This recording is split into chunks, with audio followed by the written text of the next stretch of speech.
Chapter 31. The gang ventures into another deep, dark tunnel. Willingly this time. Burgess? Again? Jamie looked up at the familiar statue of Thaddeus Burgess.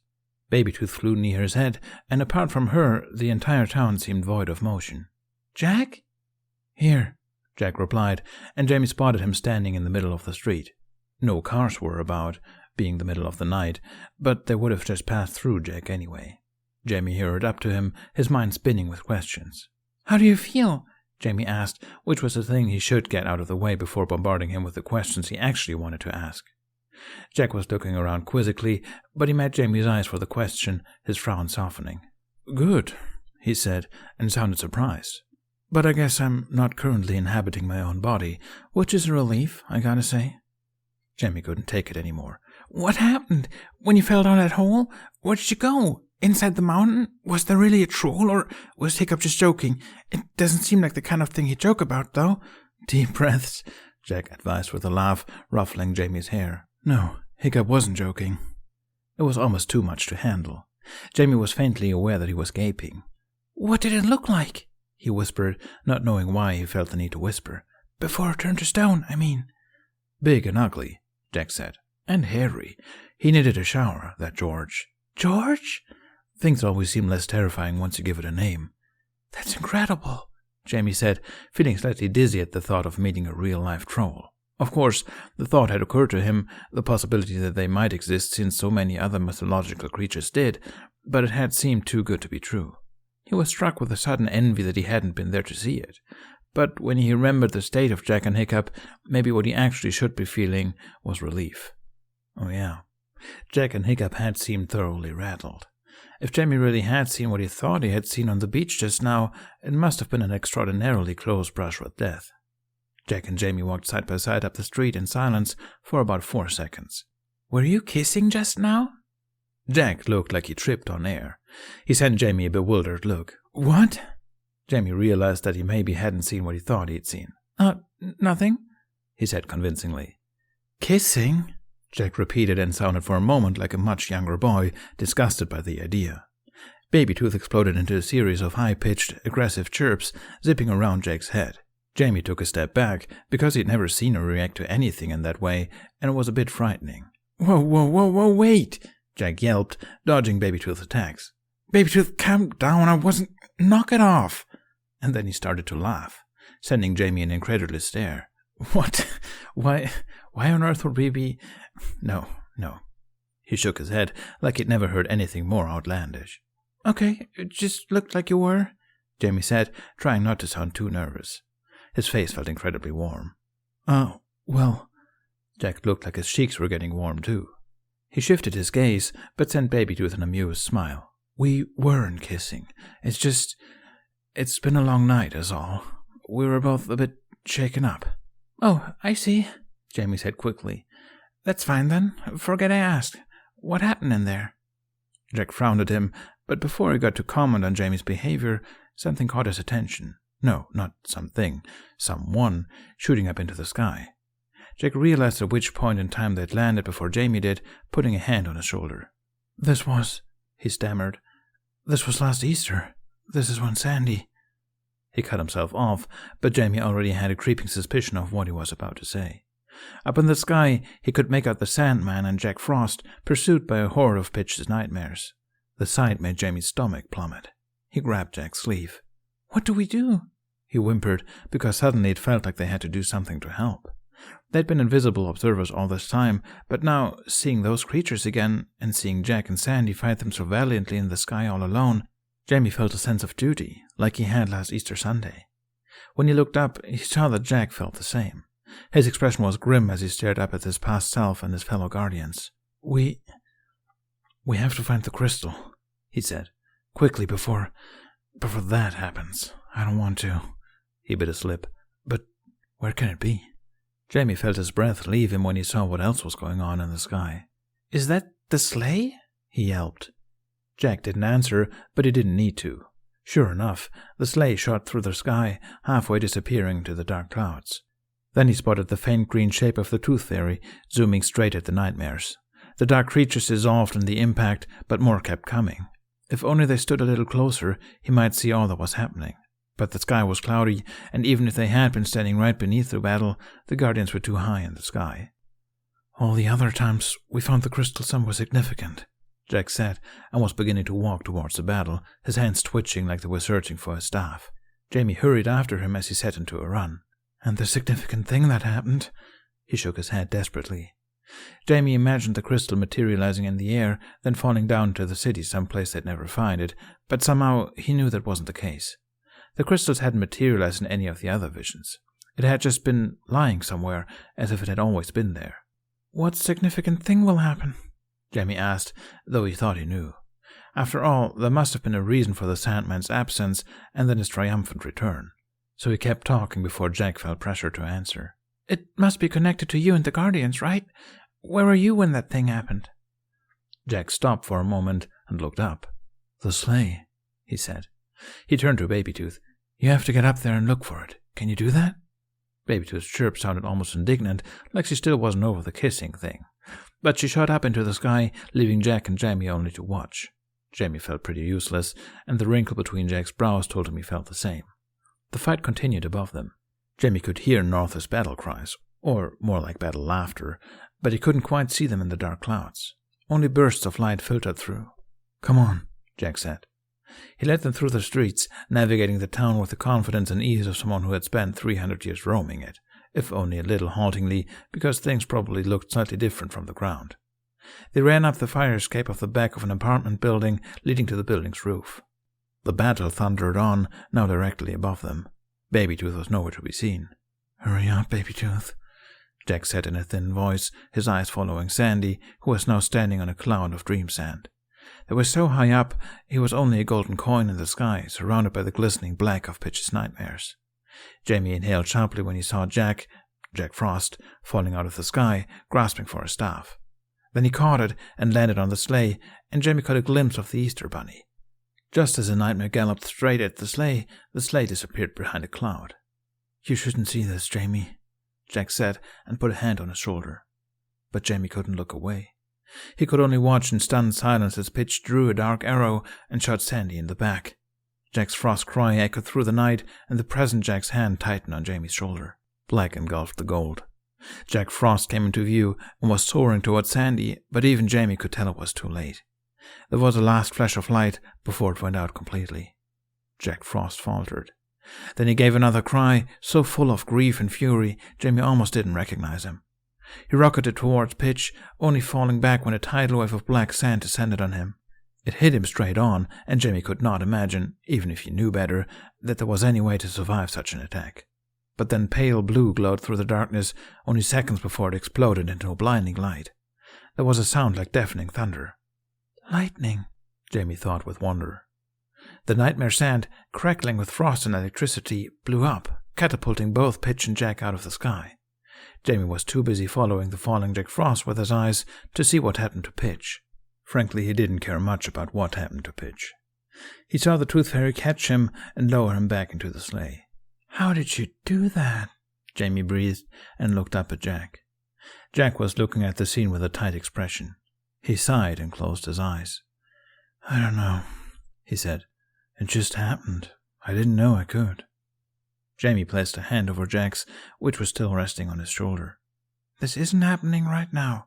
It's in the past, he reminded him, because they both knew it was easy to get confused in these visions. I know, Jack said, and sent him a grateful smile.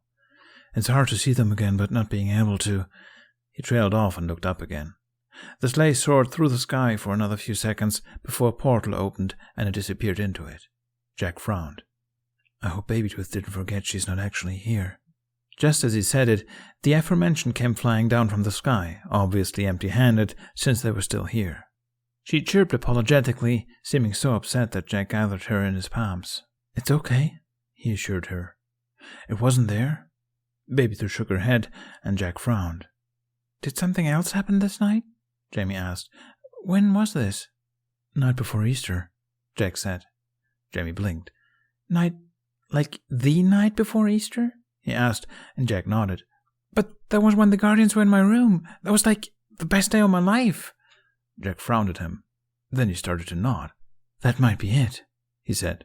"The crystal might be in your room. I mean, it doesn't seem as significant as the battle we just observed, but it was pretty fun setting off the alarm. Come on." Jamie followed him, and they were already back down on the streets before Jack's words registered. "Wait, what?" he said. "Setting off the alarm?" "Oh, yeah, I was there," Jack said, and sounded a bit embarrassed about it. "Helping Tooth out and all. Oh, don't look so sad, Jamie. It's not your fault." But Jamie did feel sad. "I can't believe I saw all the Guardians, but not you," he mumbled. Jack ruffled his hair. "You saw me too, a day later," he said with a grin. "Don't worry about it. Come on, we should hurry." Which was Jack speak for, "I'm not comfortable with talking about my feelings right now." Jamie sighed and followed. It wasn't until they were standing in Jamie's own driveway that he realized what "the crystal might be in your room" would entail. He swallowed as they walked up to the front door and automatically reached for the handle, only to have his hand pass through it. He wondered if they could just walk through walls too, but decided he didn't want to find out. Walking through his own front door was already unsettling enough. The house was much the same as it had been the last time Jamie saw it, aside from a few Easter decorations in the windows and on the salon table. Joyce liked to keep things clean and orderly, very unlike Jamie, whose bedroom was a cluster of all his numerous interests. That was the one thing he and Sophie had in common. He tried not looking too closely at things as they passed through the dark house, afraid he would start to forget what he was doing and just melt into the vision. Still, he caught himself tiptoeing out of pure habit, like he did whenever he snuck down to the kitchen for a midnight snack. Jack was in the front, looking around with mild curiosity. He smiled as they passed a photograph of Jamie, Sophie, and Joyce from one time they'd gone on a hiking trip. Jamie had been about 8 at the time, and Sophie just 3. Being only 3 obviously hadn't stopped her from joining them on their hike, though the trip had originally only been for Jamie and his mom. Jamie felt himself choking up at the memory, and he swallowed painfully. He was glad Jack was in front of him, so he couldn't see his face. But then, as they got up to the second floor and Jack went to Jamie's bedroom door, Jamie's feet came to a stop by another door. It stood ajar, and Jamie peeked inside before he could stop himself. Joyce had a tendency to fall asleep with her reading lamp on. This was the case now, too, and the soft light illuminated her sleeping face. Her book lay open beside her pillow, Joyce's hand on the pages, as if she was trying to bring the story into her dreams. Without noticing, Jamie had stepped inside the room and was inching closer until he was kneeling by his mom's bedside. Faintly, he could feel his focus waning. All he wanted was to be here right now. For a moment, everything felt so normal. He was getting a bit too old to go to his mom if he had a nightmare, but he would still do it sometimes. This felt like one of those times. He was scared. More scared than he'd like to admit, but now that he was with his mom, things felt abruptly safe. Jamie reached out and touched Joyce's hand, only to pass through her. He pulled his hand back with a gasp, and then he remembered. He wasn't actually here. His vision blurred. "Mom," he whispered, reaching out again. His hand hovered over Joyce's, his fingers shaking. Then he changed his mind and tried brushing his hand over her cheek instead. All he wanted was for her to wake up and look at him. He missed her so much, his chest ached with each heartbeat. Mom, it's me. Jamie?" came Jack's voice from the other room, but Jamie ignored him. He continued stroking his mom's cheek, pretending that his fingers didn't sink into her skin whenever he got too close. He tried holding her hand again. Joyce's brows furrowed. She made a soft humming noise and blinked her eyes open. "Jamie?" Jamie's heart almost stopped. "Mom?" But her eyes looked blankly around the room before she sighed and let her head fall back onto the pillow. She closed her eyes and slept on. There were footsteps behind Jamie, and he quickly turned around, having completely forgotten that Jack was even there. Jack held the crystal in his cloak, and Jamie was glad that he hadn't just grabbed it and made them disappear the moment he'd found it. Slowly, Jack came over and kneeled beside him, wrapping an arm around him. He pressed a kiss on Jamie's head. "Don't cry, Jamie. You'll see her soon," he murmured into his hair. Jamie sniffled and nodded. "We should go," he said in a quavering voice. This time, it was Jack who had to touch the crystal because Jamie thought he couldn't bring himself to do it.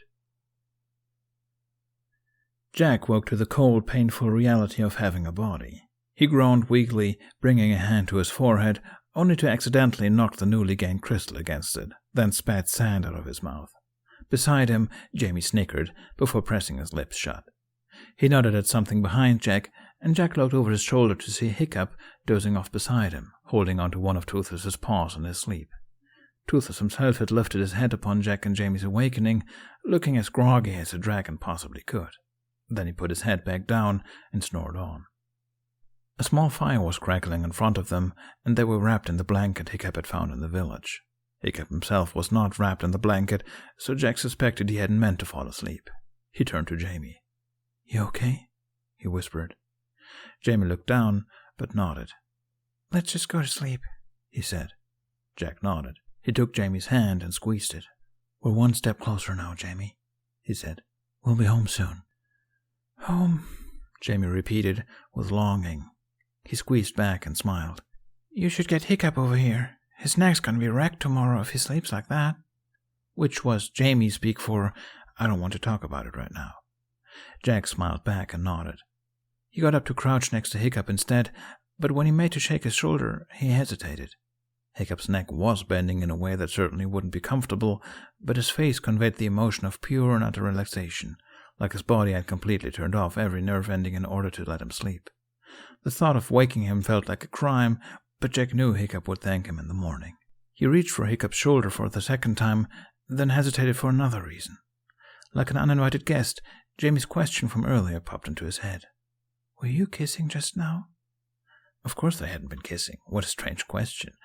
Though, to be fair, their faces had been close, and it probably could have looked the way they were kissing from the distance that Jamie had seen them. But kissing... Jack had never kissed anyone before. At least, if he had, he couldn't remember it, and he thought he remembered most of his childhood at this point. In fact, he'd never really given the concept of kissing much thought at all. He had more important things to think about. And whenever he saw other people kissing, he had a tendency to remove himself from the scene because it felt creepy being an invisible onlooker. Though it would have been a lie to say that there hadn't been a few times he had lingered. Kissing. Personally, he had no experience whatsoever, but he'd heard good things. But kissing Hiccup? Jack's hand hovered over Hiccup's shoulder. He'd completely forgotten about Jamie and Baby Tooth's presence before Jamie softly cleared his throat, and Jack pulled his hand away automatically. He glanced at Jamie. He was leaning against Toothless with his eyes closed, but Jack had a suspicion he'd been watching. He gently shook Hiccup's shoulder. "Hiccup," he whispered, "you need the blanket too. It'll cover all of us if we lie in a cat pile, maybe." Hiccup snorted when he woke up and looked around confusedly. His eyes settled on Jack. "Oh, yeah. Crystal went fine," he mumbled in a yawn, obviously too sleepy to form a proper sentence. Jack nodded. "Crystal did went fine, yes," he agreed and held out a hand. "Come on, I'll take first watch." Hiccup was too tired to even argue. He started shivering as they moved back to Jamie. Jack was about to lie down on Jamie's other side, but stopped when Jamie shook his head. You're both a bit wet and cold still, so I'd like to sleep on the edge, if you don't mind," Jamie said, and there was something about his formalness that made Jack frown at him. But Jamie just smiled innocently. Hiccup was already snoring again, and Jamie scooted away and patted the ground between them. "Okay," Jack said slowly. He crawled in between Jamie and Hiccup and pulled the blanket over all three of them. Babytooth settled in the crook of Jamie's neck, and when they were all comfortable, or as comfortable as you could get in a cold, grainy beach, Toothless draped a wing over them. Jamie had given quite clear, though somewhat suspicious, instructions that he wanted Jack to dry up before getting close to him, so Jack huddled up to Hiccup instead. And then he thought about kissing again. What a strange thought. George's cauldron was no match for Toothless's plasma blast, and they soon had entry to the tunnels again. They stood before the now dark hallway, shifting uneasily, all waiting for someone else to take the first step. "Maybe," Hiccup mused, "we should just not go back into the dark, spooky tunnels. Just a suggestion." Jack could see where he was coming from. He stepped over the red cauldron instead and walked a couple of meters into the blackness. It seemed almost unnaturally dark. "What could be worse than a cave troll?" he said, knocking on his staff. He grinned and nodded ahead. "Come on, gang." Hiccup ignited Inferno and held it up as a torch as they ventured back into the maze. Jack fell into step with him, watching his face curiously in what he thought was a subtle way, until Hiccup sent him a frown. "What?" "When we found the pit last night, you seemed so sure that it was magic." Jack said. Hiccup averted his gaze. I guess, he said reluctantly. How so? Do you still feel it? Hiccup opened and closed his mouth a couple of times. I think so, he admitted, but bit his lip uncertainly. It's fainter. We must be far away. Are you sure there was magic? Jamie asked. To be honest, I'm not sure about anything regarding that stuff, Hiccup said. But it did feel like all the other times we've encountered it. Maybe, he hesitated, maybe slightly different? Like, whatever it was far away, even when we were standing at the edge. Like the aura was just an echo. It's hard to explain. Jack frowned. You're getting good at figuring the stuff out, it seems like, he said. Hiccup huffed a laugh. I guess you really can get used to anything. There was a sudden buzz on Jack's chest. He found himself smiling. This time, every time the tunnel split, they stopped and let Hiccup lead the way. And like Hiccup had said, he did seem more relaxed about it than he had before. For each stop, he closed his eyes, brows furrowing. Sometimes he would hold up a hand, as if trying to discern the direction of the wind. Though his face looked tired and guarded, there was a confidence about him now, like this quest was a shirt that he was finally growing into. Maybe it had something to do with George. One couldn't defeat a troll without getting a certain sense of confidence. Eventually, they did arrive at the pit, still as gaping as it had been the night before. Hiccup shuddered visibly, and Jack put a hand on his arm. He went still at that. How far down is it? Jamie asked with a thin voice. Far, Jack and Hiccup said at the same time. Hiccup sighed and turned to Toothless. Toothless and I will go first. Jack wanted to argue, but for the sake of Jamie's safety, he complied. If only he could still fly. Hiccup climbed onto Toothless, looked up at the cave ceiling as if sending a prayer to Thor, then patted Toothless gently on the neck. Here goes nothing but, he muttered, and they jumped. Jack and Jamie leaned over the edge of the pit as Toothless's black wings blended into the darkness and disappeared. For a few 10 seconds, there was only silence. And then, It's a bit slippery, Hiccup informed them, his voice echoing up the hole. And, Thor, good. More tunnels. Love it. A relieved breath fell out of Jack. Come back up here, he yelled. The sound of Toothless's wings reverberated strangely up the hole until the dragon materialized out of the darkness and landed on the edge again. They both looked whole, which was a good sign. Jack and Jamie climbed up on Toothless as well, and Jack tried not thinking about the last time he jumped into a mysterious dark hole on the ground. At least there was no disembodied voice of a dead relative calling his name this time. Down they went, and Jack clenched his eyes shut at the surge in his stomach. Then they landed, and even when he opened his eyes again, everything was completely dark. Hiccup reignited Inferno, but it didn't do much. As Hiccup had said, the cave seemed to slope down into another tunnel. They had no way of knowing how far it went, or even if it led anywhere. Hiccup had also said that there was something down here. Jack just hoped it wasn't something that could run faster than them. They all stood still for a few moments, just like they had before entering the first set of tunnels. I guess we'll just go then, Jamie said, and went ahead. Jack couldn't help but grin. And so they did. Hiccup walked in the lead in a funny mix of determination and reluctance. Jack couldn't feel anything, but judging from the way Hiccup stared ahead, there had to be something waiting for them down there. Jamie, who had started out confident, gradually walked closer to Toothless, keeping a hand on his saddle. Baby Tooth flew ahead now and then, but she always quickly came back, obviously just as spooked by this place as the rest of them. And Hiccup was right. It was slippery down here.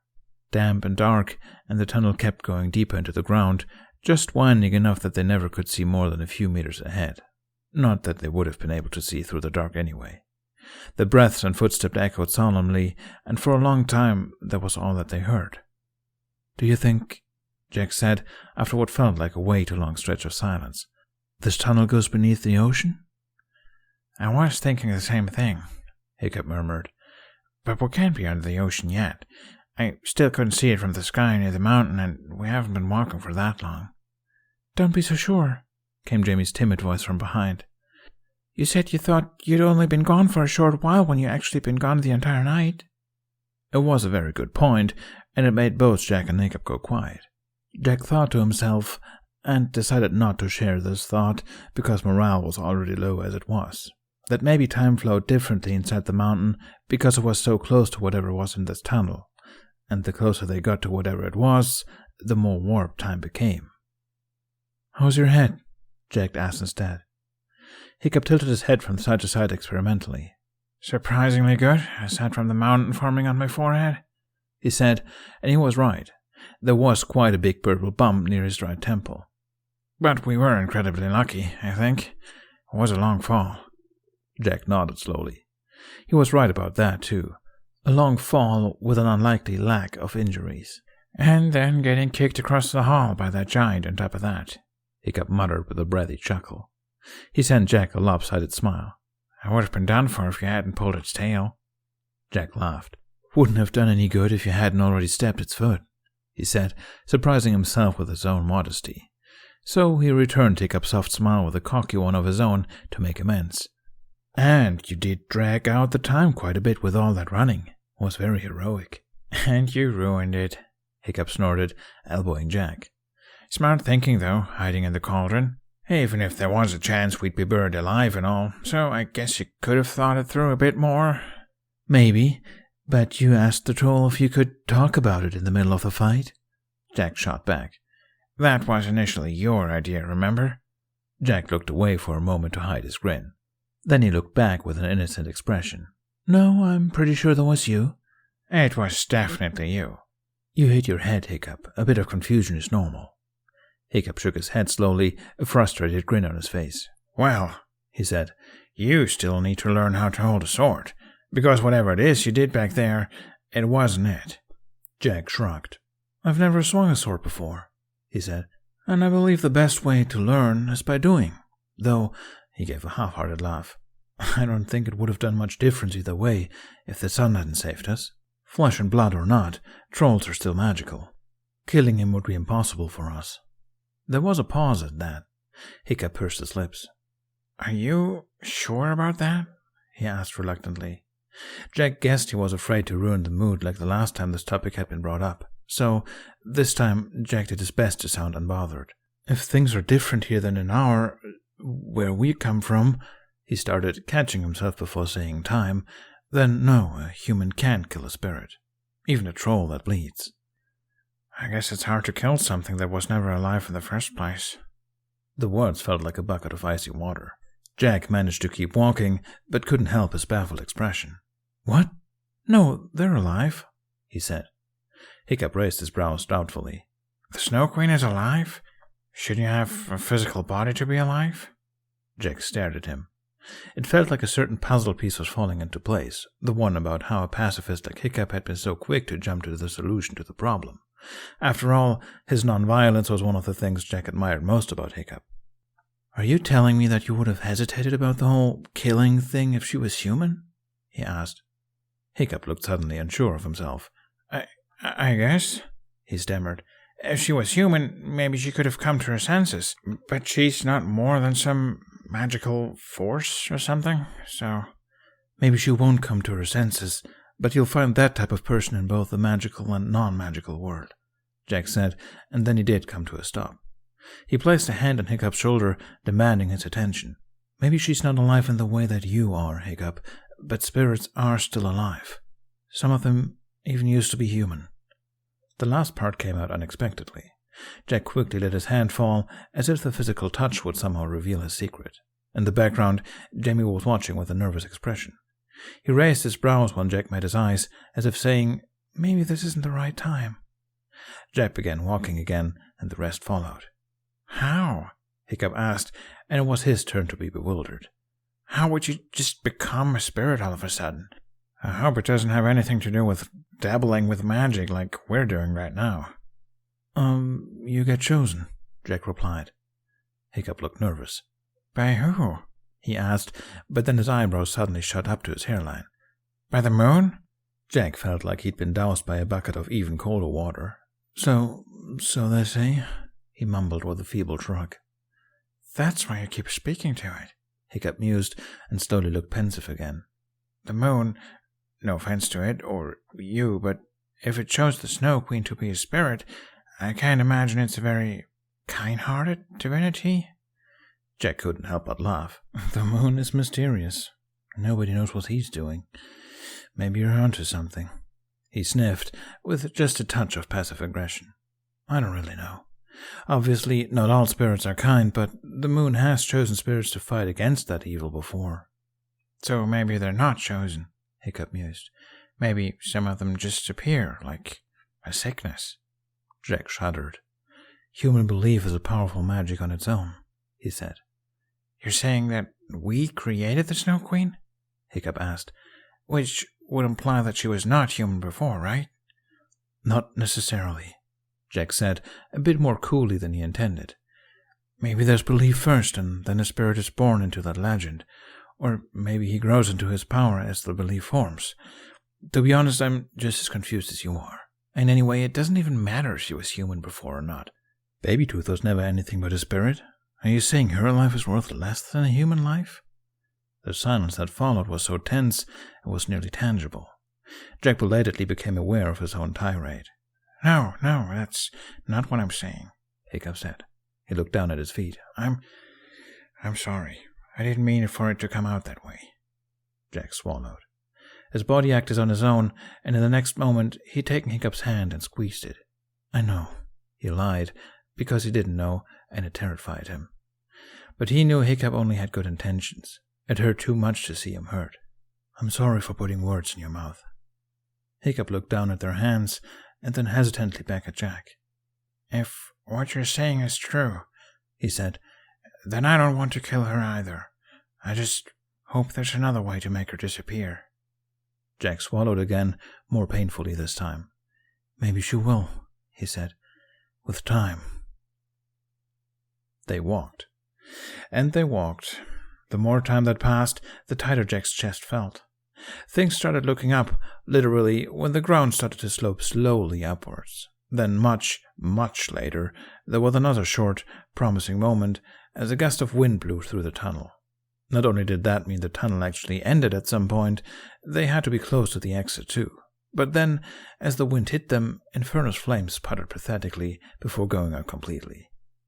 Utter darkness.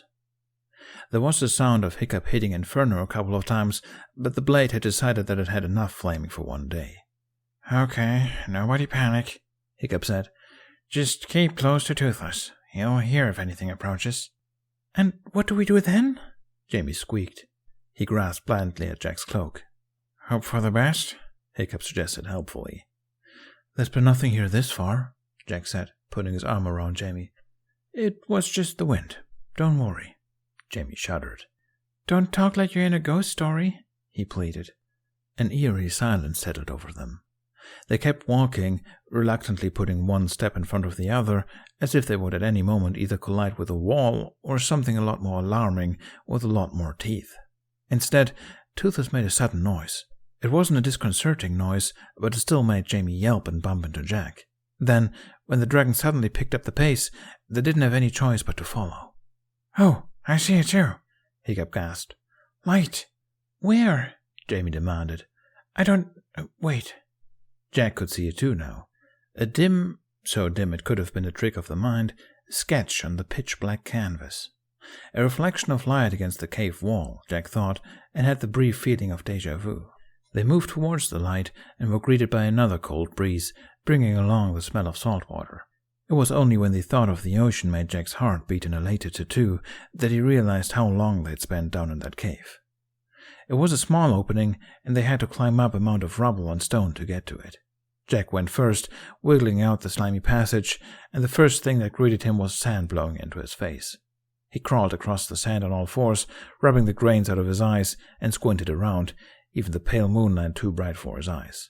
A beach, he noted. There was nothing about it that made it stand out from any of the other beaches of the archipelago, and, more importantly, there was nobody on it. Jack climbed up, followed by the others. Well, Hiccup said, scratching his head as he looked around the plain beach. So much for something being down there.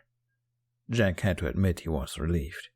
He was still exhausted from the dispute with George. Do you still feel something? He asked. Hiccup shifted his weight for a few seconds, his lips tight. Strangely, yes. I'm not sure where it's coming from, though. Not this beach, that's for... Look out! What happened next happened so fast, Jack didn't register it before he was pinned to the sand by Hiccup, and Toothless crouched over the both of them, snarling at something hidden in the beach grass. An arrow stood up from the sand, seawater lapping lazily around it. Then there were several shouting voices, both from their side and the other. "Stop! We're unarmed!" Hiccup yelled, which probably would have been more reassuring if they weren't in the company of one of the archipelago's most feared dragons. "Jamie!" Jack shouted. "It's a monster!" Some stranger yelped from the bushes. "Stand down!" "We aren't even standing," Hiccup argued. "Put down your weapons first. We mean no harm." Toothless continued growling, and Jack wasn't sure if it helped or made things worse. "I'm good," Jamie piped up from behind Toothless, crouching with his hands over his head. "Tell that monster to back down or I'll shoot," commanded another male voice. Okay, Hiccup relented, holding up his hands. "Toothless, it's okay. He's completely harmless." The last part was directed at the men hiding in the bushes and wasn't strictly true. The men in the bushes seemed to sense that, but slowly they rose from their hiding places. 3 burly figures, though even in the pale light, Jack could tell they didn't have the same impressive girth as the warriors on Burg. "Who are you?" the one in the middle asked. He had lowered his bow, but in a way that suggested he would be quick to knock another arrow if they made any sudden movements. "What are your intentions?" Jack slowly got to his feet and brought an arm around Jamie. He kept his mouth shut, feeling like Hiccup might be a better peacemaker than he was. "Our names are Hiccup, Jack, Jamie, and this is Toothless." Hiccup gestured at the latter, and then started to gesture at Baby Tooth. And, he awkwardly let his hands fall. "And we have no intentions. We didn't know this place was inhabited." "Uh-huh," said the man in the middle. He had to be some kind of commander, because the other 2 were completely silent and wore stoic expressions. "How did you get here?" "The tunnel," Hiccup answered obligingly. The commander squinted. "The tunnel?" he repeated. "Yes, the—" Hiccup pointed at the tunnel, but then stopped mid-sentence when his eyes followed his finger and realized he was pointing at a plain rock. "What?" he whispered. "On Dragonback," Jack said. The disappearing tunnel was a problem that had to wait. Obviously. "Dragonback?" This was a new voice. A female voice whose owner was quickly identified when a girl popped up beside the commander. She had long dark hair, bright eyes, and looked to be around Jack's age. Physically, of course. She gasped when she saw Toothless, in a mix of fear and amazement. "No way," she breathed. "Alva," the commander said in a stern voice, but also with a distinct feeling of resignation. Jack thought he probably liked this girl. "This is serious. Go home." "Yeah, in a moment," Alva replied breezily. When the commander sent her another glower, she sighed and rolled her eyes. She gestured at Jack and the rest of them. "Not counting the dragon, do they look like they'd be able to put up a fight right now? Come on." Hiccup sent Jack a bewildered look. Jack shrugged. "Yes, darling, but the fact is there is a dragon there," the commander sighed. "I know," Alva said, bringing her hands to her mouth. "It's amazing. I've never seen a dragon up close. Who are you guys?" "I just said," Hiccup started. "Hiccup is obviously made up," the commander said. Despite the tension, Jack couldn't hold back a laugh. "I'm afraid it's real," Hiccup groused. He put a hand on Toothless's head. "Look, he's not going to hurt you, as long as you don't hurt us." There was a long stretch of contemplative silence until Alva suddenly yanked the commander's bow out of his hands and leapt away from the man's protesting grasp. She walked, a little reluctantly, down to the beach. What she was going to do with the bow but no arrows, Jack didn't know, but he admired her courage. "You look a bit beaten up," she informed them, her brows furrowing with concern. "Are you hungry?" "Incredibly," Jamie replied, before pressing his mouth shut, surprised by himself. Alva's blue eyes landed on Jamie, and surprise passed over her face as well.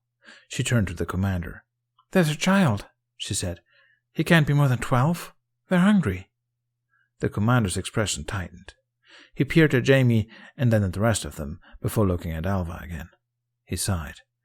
"Very well," he grumbled, and nodded at the 2 men at his side. "Just keep an eye on them. Come on." Jack had strong flashbacks to their first arrival on Burg. Thankfully, this village was a lot smaller, mostly deserted since it was in the middle of the night, and Jack and Jamie were not the main event because these people had apparently never encountered a dragon before.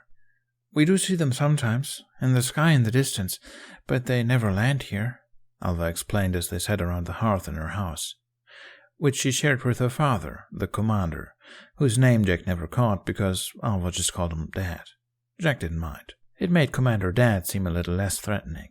Somehow she'd convinced her father to give them food while they interrogated them. If the goal was to threaten them into giving away information, Jack would give them very few points. The food was delicious. So, as you might guess, this is quite exciting, Alva continued, looking at Toothless with starry eyes. She'd been delighted when Hiccup told her dragons mostly feed on fish and had enthusiastically fetched a whole basket of fish for Toothless. I never knew they were so... Toothless, who had his whole head in the basket, got stuck for a moment before sneezing it off. It's a bit of a surprise, yeah, Hiccup agreed with a warm smile. He turned back to Alva. Didn't you ever try to follow the dragons? Alva shrugged. We haven't found land nearby our island, she said. Obviously, there must be land somewhere, wherever the dragons and the birds are going, but... That didn't sound right. Jack glanced at Hiccup and knew he was thinking the same thing. Which makes it all the more peculiar when a group of strangers, one of which is a dragon, suddenly pops up on our shore, Commander Dad said. He still spoke gruffly, but sounded somehow less menacing now that he wasn't carrying a weapon. What was that about the tunnel, you said? Hiccup hesitated. Nothing, Jack said and gave a small laugh. Just lightheadedness from the flight. The air is thin up there. Makes your brain a little funny. He tapped Hiccup's temple, making Hiccup swat at his hand. Commander Dad stared at them before giving a heavy sigh. I suppose we can't ask you to leave in the middle of the night, he murmured with the weariness of a father. You must have come a long way. If you need shelter, there's a spare hut near the docks. Just know that the whole village is keeping watch. Hiccup smiled stiffly. Lovely. Thank you so much, Jamie said politely. Alva grinned. She gave her father a hug and got to her feet. I'll walk you there. Commander Dad followed them out with his eyes, but it didn't seem like he had his heart in the whole threat thing. When they were out, Alva just shook her head. Don't worry about him, she said, before bringing a thoughtful hand to her mouth. Well, unless you're actually planning to pillage us, but I feel like you are a bit outnumbered, even if you do have a dragon. Don't worry, we aren't, Hiccup replied, a bit absent-mindedly. He was looking around at the cluster of huts and buildings, and more specifically at people poking their heads out the doors to stare. Have you really never been away from this place, Alva? Alva nodded. People have tried, but they always come back with no news, she said.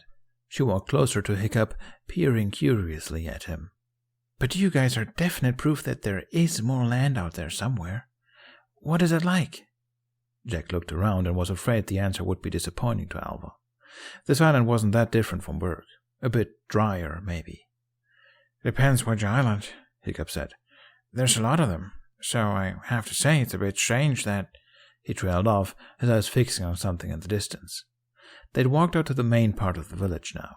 The huts lay scattered, and towards the docks, which was occupied by just one ship and a couple of old rowing boats, there was a moderately sized, derelict hut.